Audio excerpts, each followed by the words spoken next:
In early 2007, I was just 18, newly married, and living in Fort Polk, Louisiana, while my husband was off training at Fort Benning. I'd been born and raised in Alaska, so moving to the continental U.S. was a wild, unfamiliar adventure for me. One weekend, my husband had some time off, though he couldn't leave the base. So we decided to buy me a Greyhound bus ticket to visit him in Georgia and meet the soldiers he'd befriended. I'd never ridden a Greyhound before, but I was thrilled at the idea of traveling through the South, seeing new places like Sammy's hometown, and having my own little journey. Sure, there were plenty of weirdos who pestered me on the bus and at the stations, but I still managed to strike up interesting conversations, meet new people, and enjoy the ride overall.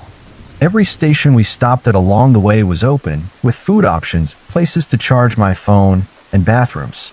So when we rolled into Columbus, Georgia around 2 a.m., I naturally assumed the station would be open too. It wasn't. Everyone else who got off the bus had someone waiting to pick them up, and suddenly, there I was, alone outside a locked building in the middle of downtown Columbus, pitch dark all around me, and absolutely terrified. I didn't know what to do. My phone was nearly dead after the long final stretch of the trip. I thought about walking to a gas station, but I had no clue which way to go, and I couldn't spot any lit-up buildings nearby. I'd been so sure the station would be open, picturing myself charging my phone, grabbing a bite to eat, and flipping through a phone book to call a cab. Instead, all I found was an old sign hanging on the side of the building, listing taxi numbers that were faded, scratched off, or vandalized. Only one number was fully legible, handwritten in Sharpie at the top of the list. Better than nothing, I thought. I was wrong. I dialed it, and a guy picked up, sounding casual and half asleep, asking who I was. I apologized, explaining I was trying to call a cab. He perked up right away and said, "Oh yeah, that's me. I'm on my way." My phone died 10 minutes after that call, and it was another 15 before he pulled up in a yellow taxi. It looked traditional enough with that little taxi light on the roof, but I noticed it had no markings, no logo, no number, no rates. Still, in my young, naive mind, it seemed legit. He waved me over, and I climbed in, asking him to take me to Fort Benning, finally feeling a flicker of relief. The doors locked automatically, and I'll never forget the first thing he said to me. He stayed quiet until he hit a main road, then turned his head slightly and said, "Did you really think it was a good idea to call a number written in Sharpie?" I froze. Looking back, no, it wasn't the brightest move I'd ever made, but I'd had so few options. I didn't want to be stranded in a massive, unfamiliar city in the dead of night. What else could I have done? After a minute, I tried to laugh it off, hoping he wouldn't notice how much I was trembling. I reached for my phone, then remembered it was dead, and it hit me. If something happened to me, no one would even know I'd made it to Georgia. He kept staring at me in the rearview mirror and then laid out his plan. There's no point getting to Benning this early. The Post Hotel isn't even open. Drive around with me for a while, hang out. I won't even charge you. I said no thanks, insisting I needed to get to Fort Benning right away. Now, I added, trying to sound firm. That was it. Instead of heading to the base, he drove us to a run-down apartment complex. He told me he was picking up a regular to keep me company. I didn't respond. What could I even say? I wasn't raised religious, but I started praying to God for some kind of miracle. Then this woman appeared. She looked like a stereotype straight out of a movie. Tube top, miniskirt, smudged mascara, an unlit cigarette dangling from her lips. Her bleached hair was short and messy, her face pockmarked, and she carried a cheap purse. I have no idea who she really was, but she climbed into the front passenger seat, lit her cigarette, and turned to me. "Don't worry, he's cool." "We're cool, okay?" That definitely didn't help. I never thought about jumping out of a moving car before, but even if I'd wanted to, the back doors had child safety locks. I tried them. I was trapped, like a caged animal waiting for the end. I felt so stupid, so naive, sitting in the back seat with no clue what to do or what was about to happen. I kept trying to rationalize it, downplaying the situation in my head, but I was too scared and paralyzed to act. As we drove around, the woman started talking about the driver, how he was ex-military, how he just started this cab gig, what a down-to-earth, fun guy he was, and how lucky I was that he picked me up. "You're cute and young," she said, "and everything's cool, cool, cool." Her words slurred together, and I could tell she was either drunk or high on something I didn't want to know about. We pulled up outside a small blue house sometime later, maybe an hour before dawn. The driver told the woman to keep an eye on me while he went inside. I was in full panic mode now, the suspense making it unbearable. She offered me a cigarette to calm my nerves. I didn't smoke, but I said yes anyway. She got out, opened my door, stumbled a bit, and sat on the curb, lighting another cigarette for herself. She lit mine too, and I sat next to her, my mind racing. Could I outrun her with my heavy backpack? How long would the driver be inside? Without me asking, she started talking again, saying he was inside showering in preparation. I asked what he was preparing for, but she just kept repeating how cool he was, how much fun we'd have, how cute I was. Then she said something about ranger cab, because he was like a ranger, or maybe his dad was, something about military muscles. I don't know. But then God finally answered my prayers. The woman slumped over and passed out on the grass. I saw the track marks on her arm and figured it was heroin. The driver was still inside showering. It didn't seem like he'd be back any second. I grabbed my backpack and ran like hell. I don't fully remember what happened after I started running. I know I took off as fast as my legs could carry me, lungs burning, and I didn't dare stop to breathe. One minute I was sprinting for my life, the next I was trudging along, tears in my eyes, walking through the Fort Benning gate with my military spouse ID, asking how to get to the base hotel. I honestly don't know how I got there. I was in pure survival mode and didn't process anything until I was safe in my room. I don't know if someone gave me a ride, if I followed a map, or what. I never blocked out a memory like that before. When I finally saw my husband, I told him everything. He didn't believe me. I probably wouldn't have believed myself either. His doubt made me feel like no one would take me seriously, so I never went to the police. I still had the Sharpen number saved in my call history, and I knew the woman had called it Ranger Cab. What I didn't have was the confidence or support to report it. Sometimes I think back to that night and wonder what would have happened if she hadn't let me out of the cab, if she hadn't passed out, if the driver hadn't stopped to shower. It's one mystery I don't need the answers to.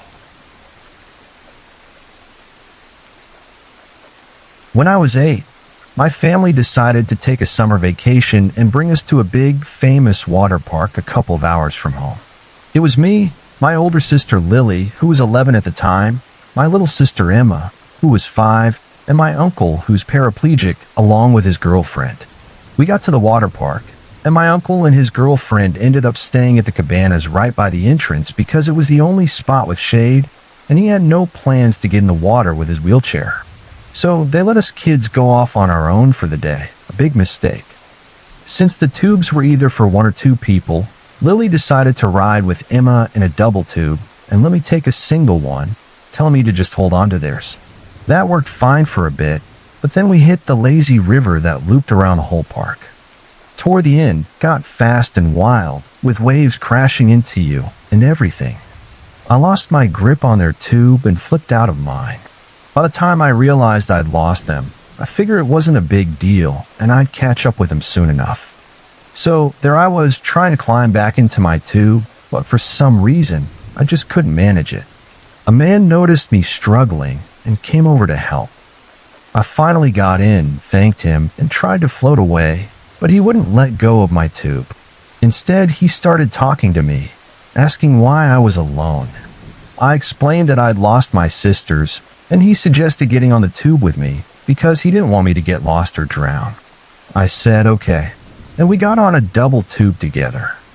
Then he started making me ride all the slides with him, chatting about how his hotel room wasn't far and how he had a bunch of toys I'd love to play with. I actually got kind of excited because I didn't have many toys at home, and the ones I did have were busted from my sisters using them. He said we could do one last slide and then head over there afterward. I agreed. While we were waiting in line, he started acting really strange.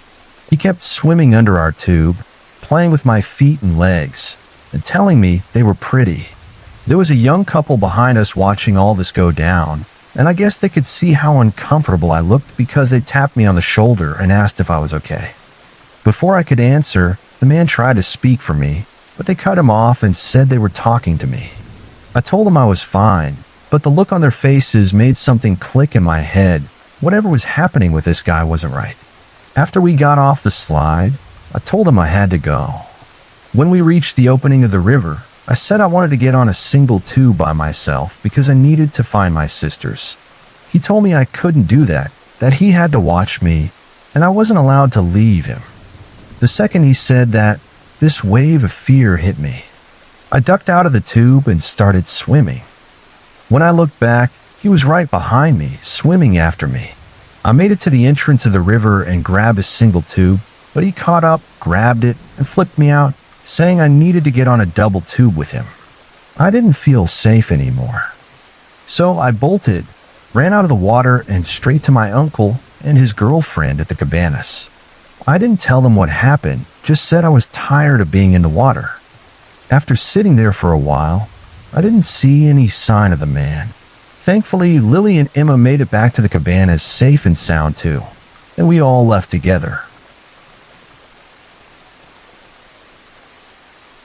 When I was 10, I grew up in a military family, and we live in the Middle East for a big chunk of my life. Because of that, we often traveled to nearby countries since it was cheap and close.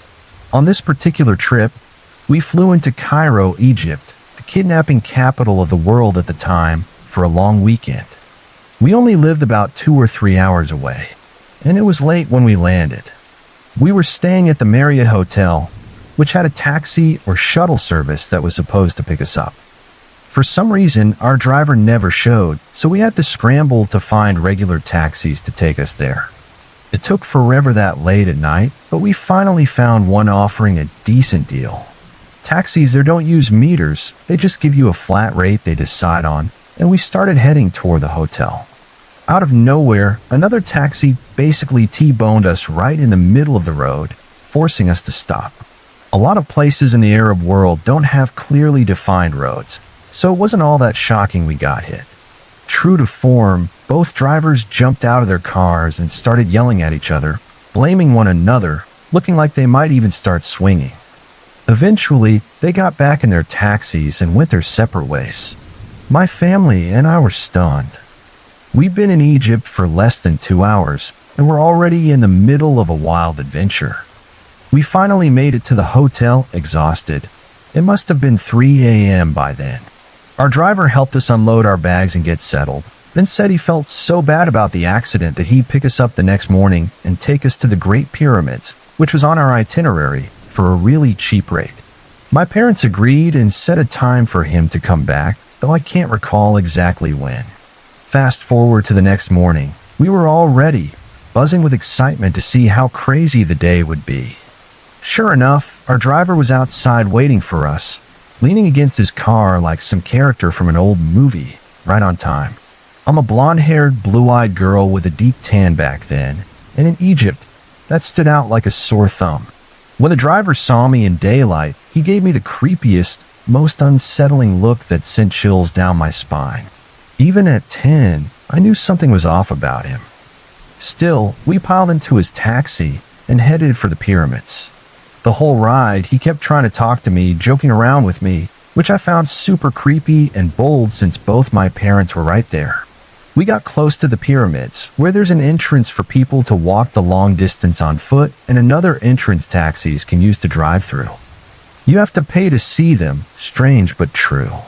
The driver kept making jokes about my blonde hair and blue eyes, saying he could get me into the pyramids for free so that my parents wouldn't have to shell out for an extra ticket.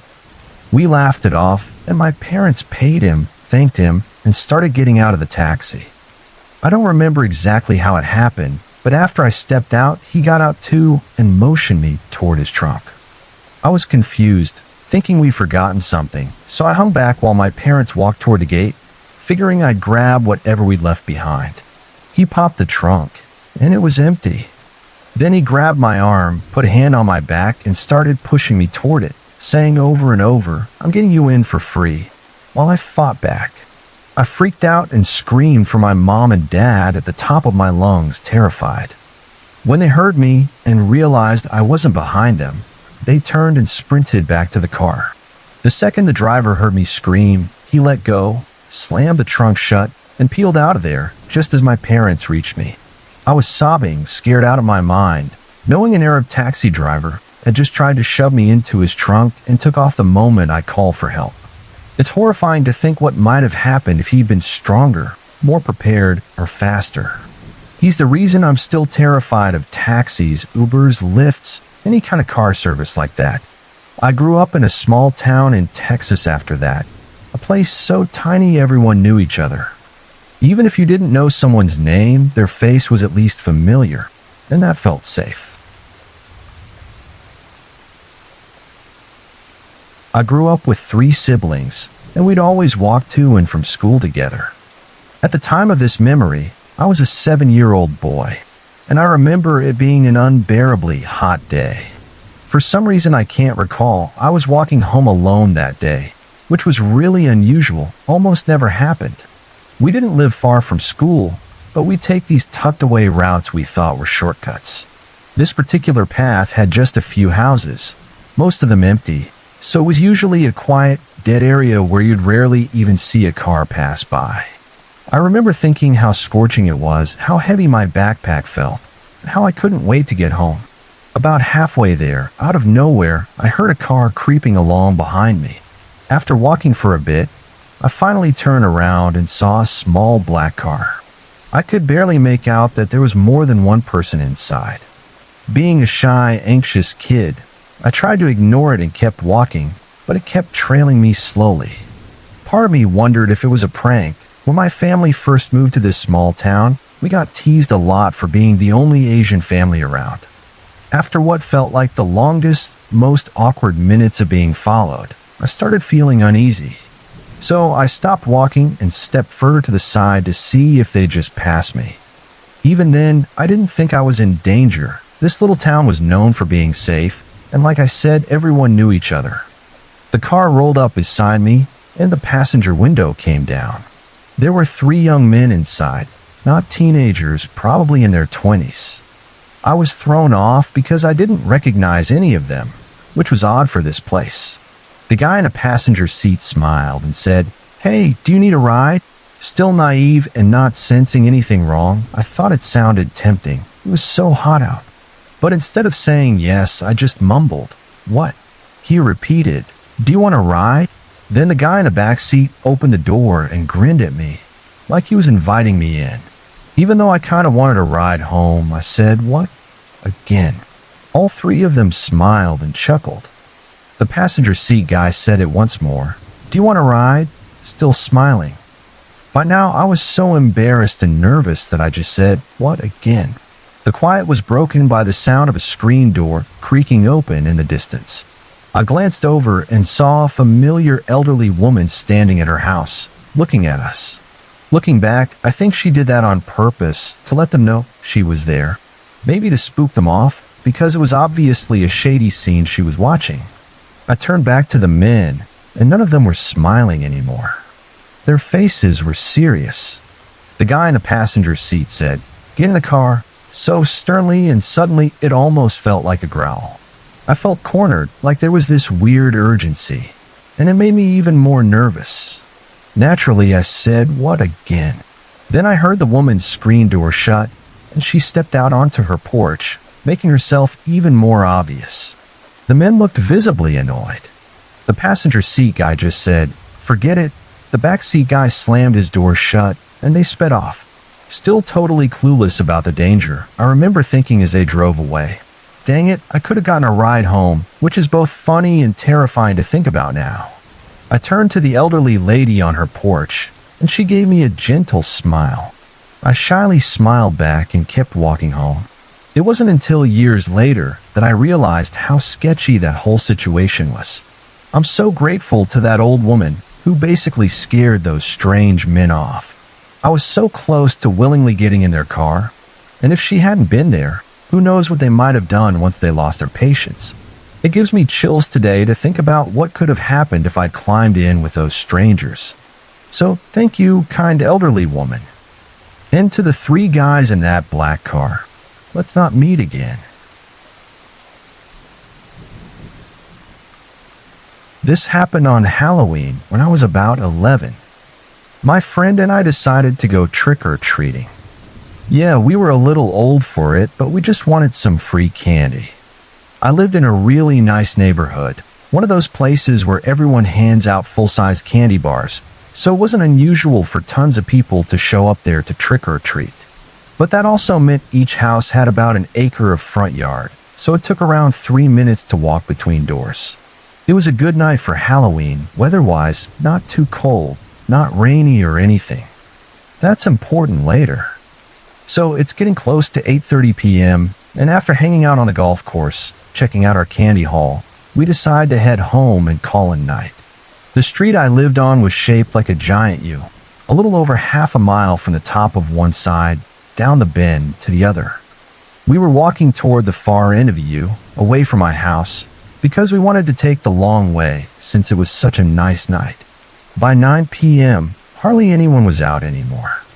People had turned off their porch lights, the universal signal for no more trick-or-treaters. That's when we noticed a lone white van parked on the street. We cracked a joke about how it looked like one of those stereotypical kidnapper vans with the painted-over windows. Then we saw it shift out of park and slowly creep down the street toward us, stopping at the next house. Oh, they must have kids trick-or-treating, we figured. It wasn't rare for people to drive their kids from house to house in our neighborhood since the houses were so spread out. But at 9 p.m. with nice weather, it felt a little strange. We kept glancing back every few minutes, and it seemed to just be stopping at each house like normal. We turned around and kept walking at an easy pace, chatting and gossiping about whatever. Then we heard the car's tires squeal as it lurched forward down the hill and parked again, this time just 2 houses away from us, on the opposite side of the street. Weird time to trick-or-treat, but okay, whatever. That's when we realized no kids were getting out of the van. Not once. This was before I had my first phone, that red and white Samsung Propel, since it was 2008. We were only 15 minutes from my house, but we were starting to feel uneasy. So we walked up to the nearest door, rang the bell, and held out our bags, trying to act normal. An older woman cracked the door open and immediately started scolding us for trick-or-treating so late, then slammed it shut before we could even explain. Okay, thanks, lady. We turned around, and the van was right there, parked in the wrong direction on our side of the street. The windows were tinted, so we couldn't even see the driver. Trying to stay calm, we casually walked away from the door and up the street toward the cul-de-sac loop on the side of the U. If you cut through that loop and hopped a couple of fences, you'd end up at my back door. The van followed the same way. Now we knew it was tailing us. There was no reason for it to go up these random side streets. We broke into a sprint. I'm not athletic by any stretch, but I cleared those fences like an Olympian. We bolted into my house, locked all the doors, and freaked out while we sat in the front hall. Not 5 minutes later, the van slowly rolled down the street past my house. We stress-ate our candy and started thinking about what could have happened if we hadn't paid attention to our surroundings. I live in a major city, practically the armpit of this state. Born and raised here, I know my way around like the back of my hand. I'm also well aware that my city is one of the worst hot spots for human trafficking, and living here can be downright dangerous. Despite that, I take pride in doing everything I can to stay safe. I've had close calls before. A shady landlord once gave a stranger copies of my keys, and a guy tried to barge in the second I was alone, plus other nightmare stories. I'm a bit of a murder mystery buff, so I consider myself pretty prepared. At the time, I had 2 pepper sprays, one in my favorite jacket pocket, one velcroed to my work desk, plus 2 trusty pocket knives, one always on me, one in my car door pocket. Oh, and my taser. That never leaves my bag. I steer clear of sketchy situations And though I'm a small woman, I know how to handle myself. Yay for self-defense. Point is, I'm a paranoid little chihuahua, and even with all that, I still end up in scary messes. Now, on to the story. It's summer hot as hell, and I've got a date with my favorite gal pal, Lila. I swing by her place to pick her up, but she tells me she's got a job interview first and asks me to tag along. No big deal. She's a sweet, tiny thing from a small Midwest town, brand new to city life and totally clueless about the wild stuff that can happen here. As we drive to a nearby city, I ask her about the job. It's a modeling gig. Oh, cool. For who? She says, I found an ad on Craigslist. It's just sports clothes. The Craigslist bit sets off a faint alarm in my head, but I brush it aside. Why are we even going, though? We pull into a Starbucks just outside the city, and those alarms get a little louder. Relax, I tell myself. I've been to legit job interviews in coffee shops before. There's always a good reason. We get there first, a bit late, but end up waiting 15 minutes. Kind of weird. Lila's relieved we're not the rude ones. Then she gets a text. He's here. I scan the Starbucks in the parking lot, trying to spot this mystery guy, when a tall, well-dressed man steps out of a black SUV. He smiles, walks over, and I figure that's him. I could have sworn that SUV had been parked there for a while. I ask Lila if she wants me to grab her a drink, but she practically begs me to stay. Okay, I can do that.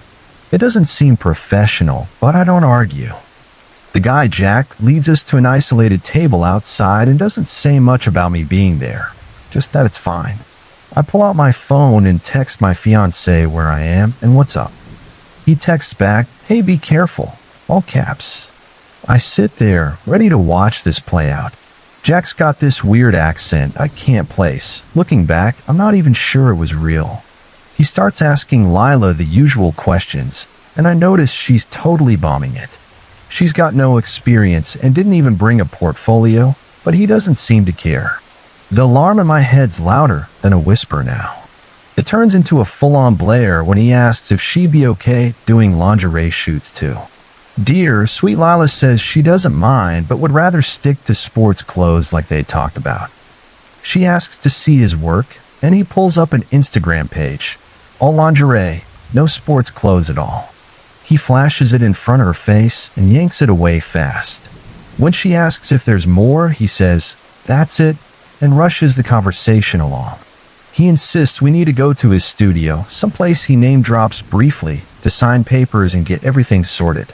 It has to be today, he's not working tomorrow, and his coworkers won't handle it. I hate every second of this. I'm glaring at Lila, trying to beam some sense into her, but it's not getting through. He turns to me. Do you want to be part of this? I immediately know this is anything but professional. I glance down at my beat-up Docs, green cargo pants, and shirt with flames and a slightly edgy logo, and I can't help but scoff. That's not really my thing. I'm just the ride. He studies me for a few seconds, then says we can all ride with him, directing it at Lila. No, I don't want to leave my car. We'll follow you. He looks offended that I cut in, but asks where we parked. Right in front of the store. Got it.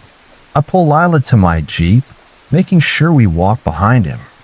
As soon as we're in, I lock the doors and try not to lose it. We are not going. This doesn't feel right. What about the lingerie? Everything I say, she's got an excuse for.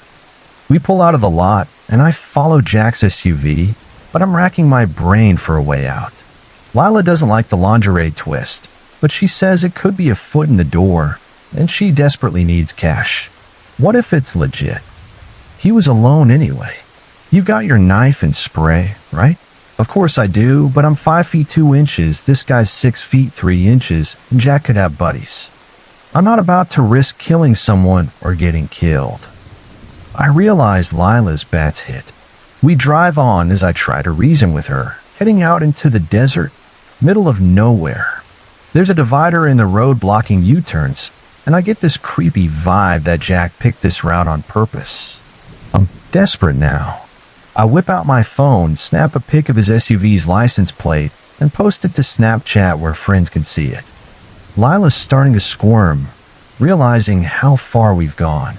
The name of the place he mentioned pops back into my head. It's familiar, like from a catchy commercial jingle.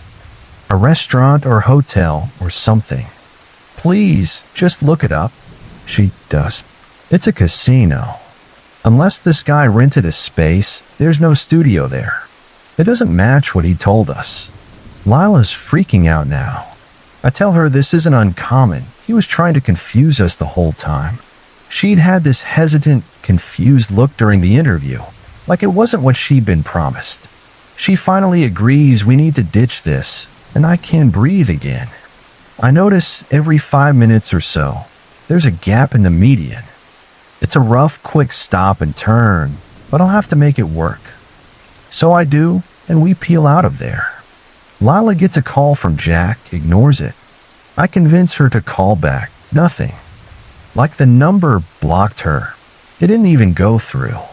I tell her to screenshot the Craigslist ad, but she can't find it anywhere.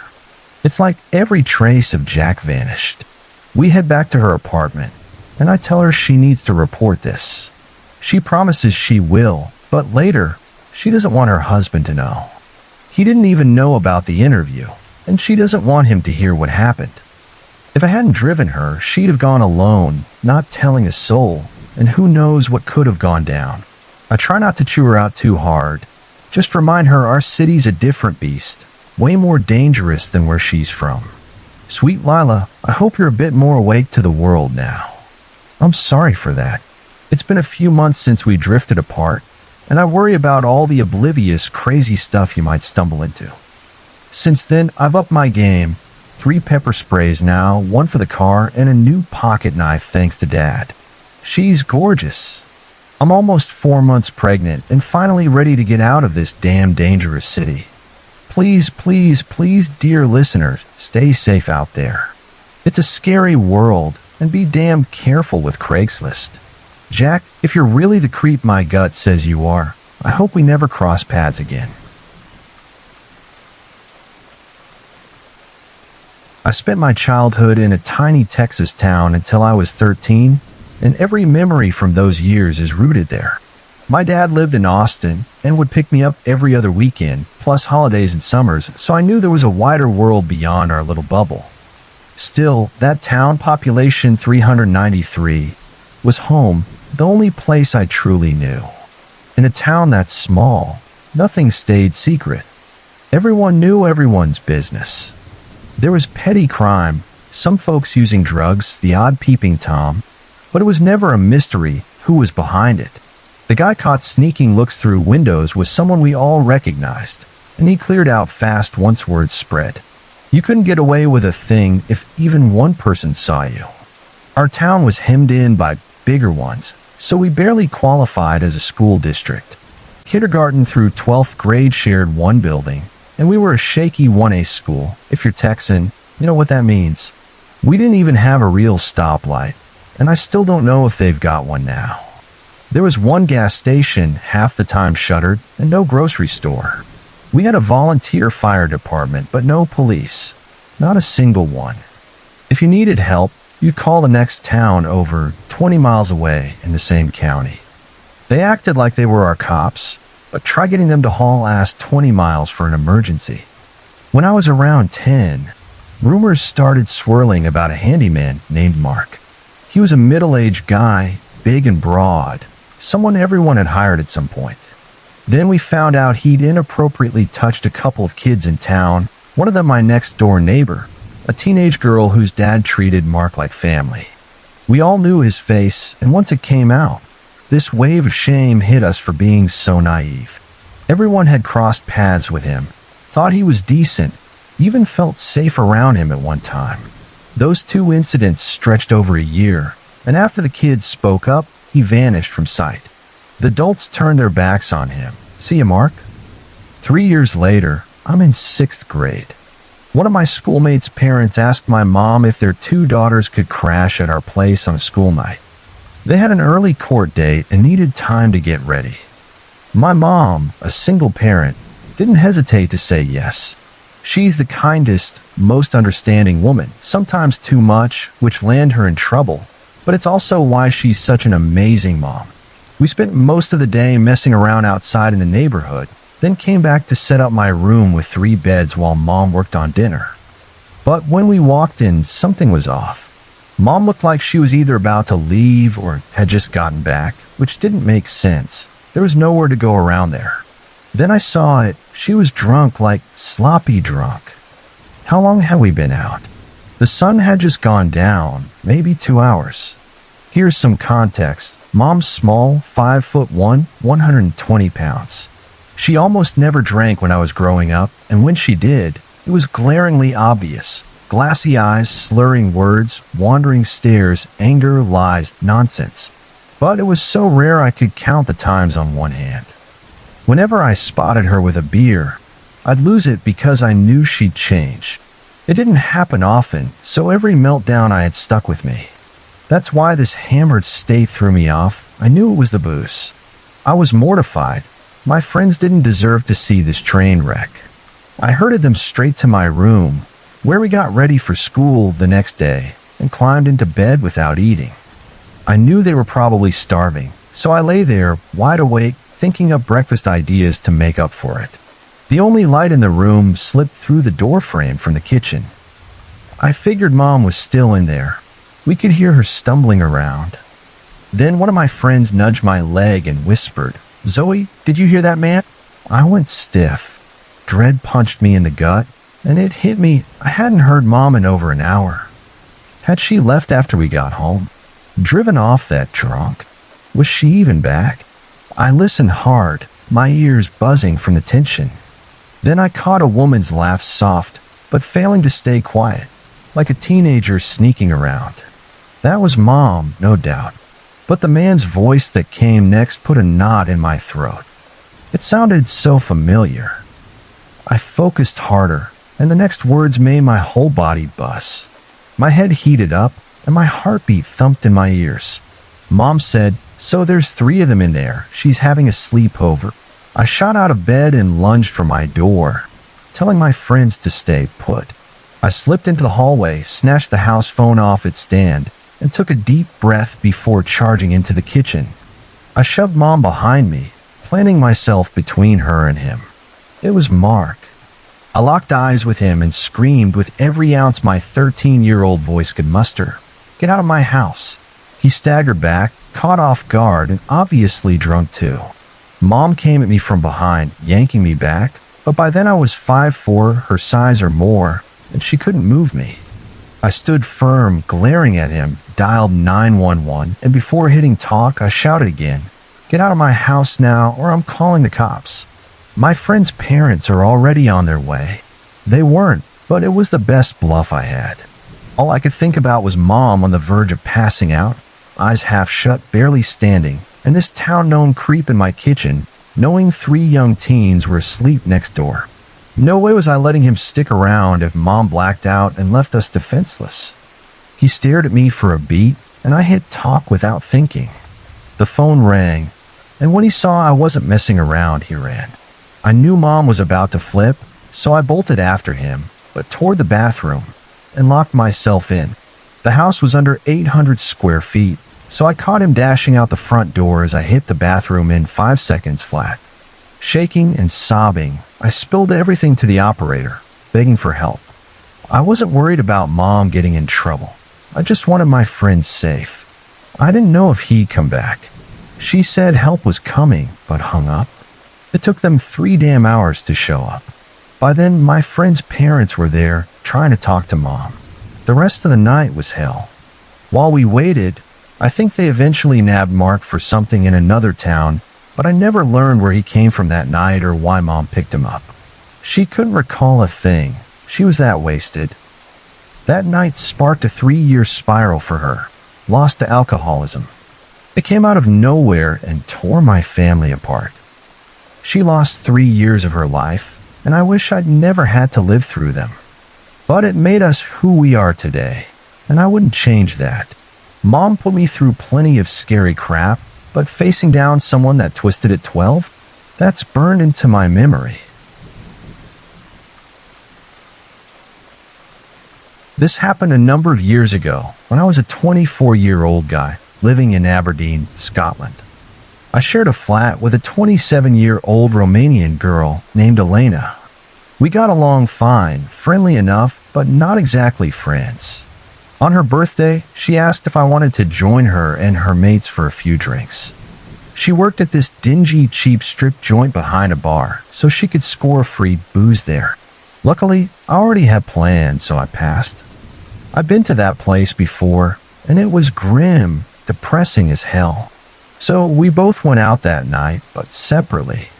I got home around 2:30 or 3 a.m., a bit tipsy, grabbed some water, brushed my teeth, and crashed into bed. I woke up around 4 o'clock or 5 a.m. to the sound of doors in the flat opening and closing, plus some clumsy staggering. I figured Elena was just drunk, no big deal. After a bit, I could hear her talking quietly, and then a deeper voice guy answering back. That caught me off guard. In all the time we'd lived together, she'd never once brought someone home after a night out. But it was her birthday, so I wasn't about to judge. Still, to make sure they knew they'd woken me up, and to avoid hearing anything I didn't want to, I let out a loud fake cough, hoping they'd keep it down. I heard a door shut and thought, good, then drifted back to sleep. We both slept in the next morning, but I was up first, messing around in the kitchen making bread. Eventually, Elena shuffled in, looking rough as hell after puking in a bathroom. I handed her some water and with a cheeky grin asked, "Have fun last night?" She gave me a bleary, half-hearted, "Yeah, it was okay." I smirked and said, "Nice try. I know you brought a guy back." Her face went pale like she'd seen a ghost, and she stammered, "That actually happened?" I was thrown by her reaction and asked what she meant. She said, "I thought that was a bad dream." Turns out she hadn't brought him home. He'd followed her. The lock on the main entrance to our block of flats was busted at the time. She'd left the strip club feeling way too drunk and sick, and when she got home, she didn't lock the flat door because she'd rushed straight to the toilet to throw up. After that, she stumbled to her room, stripped down, and climbed into bed. She was almost asleep when she realized someone else was in the room with her. Half out of it, she managed to mumble, "What do you want?" He slurred back loud and creepy, "I just want water." Trying to stay calm and keep things from escalating, she said, "I can get you some water," hoping he'd back off. Then they heard my cough, my extra loud, hopefully tough-sounding cough. It spooked him, maybe because he thought there was a guy in the flat, or maybe because she wasn't passed out like he'd hoped. Either way, he bolted out of her room. She scrambled to lock the door and passed out again. I made her report it to the police, and they sent 2 officers over right away. They interviewed her and checked the CCTV around the area. Apparently, this wasn't the first time something like this had happened nearby. They thought this creep was building up to something worse. They said my cough probably scared him off, and they were pretty sure someone had slipped something into her drink at the club. She didn't want to get her urine tested, though I reckon she'd been doing some coke and didn't want it showing up. The cops pressed her, asking if she might have invited him back by mistake, but she swore there was no chance. She wasn't into him at all. The CCTV showed him clearly following her home, but they couldn't track where he went after he left our place. I just hope I never run into an uninvited weirdo like that again. I used to live by myself in a townhouse duplex near a train station, just me, my dog, and 2 cats. Commuters were always parking outside my place, walking by at all hours, day and night. Sometimes I'd find stuff missing from my front veranda, cigarettes, little things like that. Once, my next-door neighbor's ex-boyfriend, Tom, even showed up at my door, ranting about some hitman with a gun coming after him. None of that rattled me much, though not like the night I realized someone was watching me. My dog's an indoor pup, but I'd take him out to pee before bed. The backyard light was busted, too high up for me to change the bulb, so I always used the front instead. That night, it was around 11 p.m., a hot summer evening. I was standing on the footpath, half zoned out, when I caught movement across the street. Out of nowhere, this guy appeared, walking diagonally away from me. It struck me as odd, I hadn't seen him coming from the other direction. I kept thinking about it. Where he'd come from was right outside a house under renovation. I knew the owners weren't living there, so I wondered if he was scoping it out to steal something. I kept my eyes on him as he turned the corner onto the next street. Then I noticed his head poke back around, checking if I was still outside. That gave me the creeps, big time. I grabbed my dog and hightailed it inside. I turned off all the lights and went upstairs to my bedroom, which faces the street from the front of the townhouse. I figured I'd keep an eye on the neighbor's place and call the cops if he came back. I peeked through the blinds on my sliding doors. They lead to a small balcony, and sure enough, like clockwork, I saw a dark figure walking back down my street from the corner. He was heading toward the house across the road. Then suddenly, I lost sight of him. A tree in front of my place blocked my view for a second, and when it cleared, there he was standing right in front of my driveway. I'm not kidding, he looked like something out of a horror movie, arms at his sides, legs apart, this unnatural stance like he was gearing up for something, like he wanted to kill me. My heart was pounding so hard I could barely hear anything, and I just stood there, jaw dropped, staring at this guy. One of my cats picked that moment to slink over, curious about what I was up to. He wedged himself between the blinds and the window, nudging them open wider. This guy was still out there, and if he saw me, it didn't faze him. He started walking down my driveway, calm as anything, like he was fixated on getting in. I couldn't see him anymore once he passed under the balcony awning. By then, my eyes were watering, tears streaming down my face from pure fear. I didn't know what to do. I stumbled to my bed, grabbed my phone, and dialed my dad, who lives a suburb away. He picked up, and I whispered what was happening, my voice shaking. He said he'd be there as fast as he could. I lay down, trying to stay still, tears rolling down my cheeks, terrified of what this guy might be doing downstairs. What if I hadn't locked the doors? Then it hit me. Why the hell was I just lying there in the dark, crying? Turn on a light, dummy.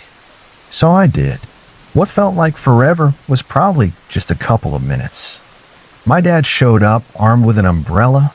I'm in Australia, so no guns, but damn, he could have at least brought a knife. I stayed on the phone with him while he checked outside, but the guy was gone. Maybe flipping the light on scared him off. I called the police, who told me I should have called sooner. Yeah, no kidding. I don't know why I didn't. They came out with a sniffer dog, but they couldn't find him either. I've got no clue what he wanted, but for a solid year after that, I was a nervous wreck living there. I'm still jumpy as hell, but hearing other people's stories makes me feel less alone. We can all learn from this stuff, figure out what to do if something creepy happens again.